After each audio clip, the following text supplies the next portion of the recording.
2018 was supposed to be the big Malayalam film to go pan-India. We all were so excited, but what happened? Let's talk about it. Hello guys, I'm Nona Prince, and not at all I'm saying that 2018 was not a successful film. It was. It became the highest grossing Malayalam film ever. It crossed 200 crores. The film is a big victory. But I guess the expectations were more. We thought it will follow the route of a Kantara, breaking all boundaries, becoming a pan-India film. Now the film did really well in Telugu, but when it comes to Hindi, the big market, it couldn't deliver. And I got some comments from people asking me what are my opinion on this, what went wrong. So here are some reasons I got when I researched about this. Now 2018 released on May 5th, and on the same day a big Hollywood film released, which was Guardians of the Galaxy Volume 3, a big Marvel film. And of course the movie will get a lot of screens in Kerala, but that will not be the case outside. They will be losing a lot of screen space to that, but the film still made a mark. Now the dubbed version of the film was released almost 21 days later, that is 3 weeks, and that's a long time. Because when the film came out, there was so much hype and buzz around it, and the more you delayed to release the dub versions, the hype and the buzz dropped down. And then there was not much marketing. I guess everyone thought,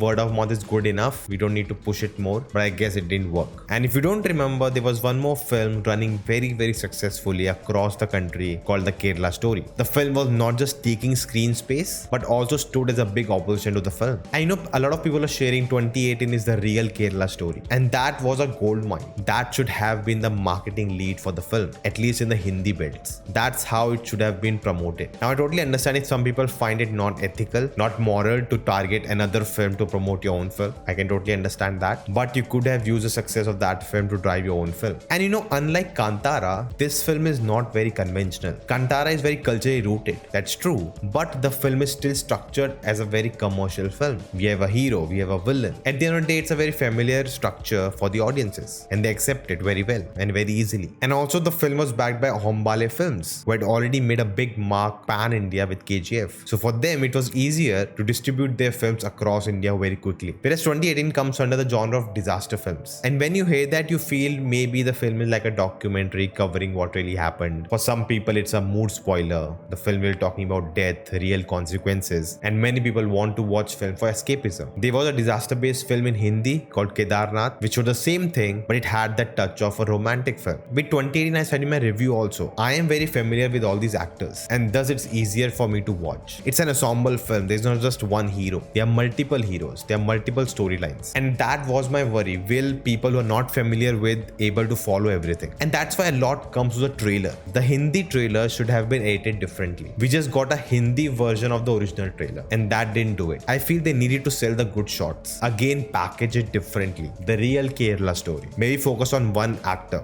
who's more familiar, and that will be Tovino because of Balamurali. And also maybe try to get some big actors or big names from Hindi industry to share the trailer on social media. Now I don't know how much it helped, but for ARM, the upcoming Malayalam film, they did that. And I'm sure they would have thought about these things. It all comes to implementing them. Maybe they didn't have time, they didn't have the resources, they didn't have the connections yet, but that's the kind of approach you need to do the task. And then a very shocking thing happened, which the OTT release on 7 June. Just within a month, the film in all languages out on OTT. Like it should have been not less than 2 months for such a big film, the biggest Malayalam film. And I'm telling you that's a big issue, because a lot of distributors would be thinking, okay, May 26th is the Hindi release, we put it out, and just after a week it's on OTT. No one will come to watch the movie in theaters. Why should we give you screen space? We want to put a film which will get audience to the theaters. And when you delay the OTT release, it comes after several months. You can make that OTT release sound big, make a big event out of it. So it feels like the film released twice, and the hype will be there both times. These are just the pointers. Maybe next time when a film goes big,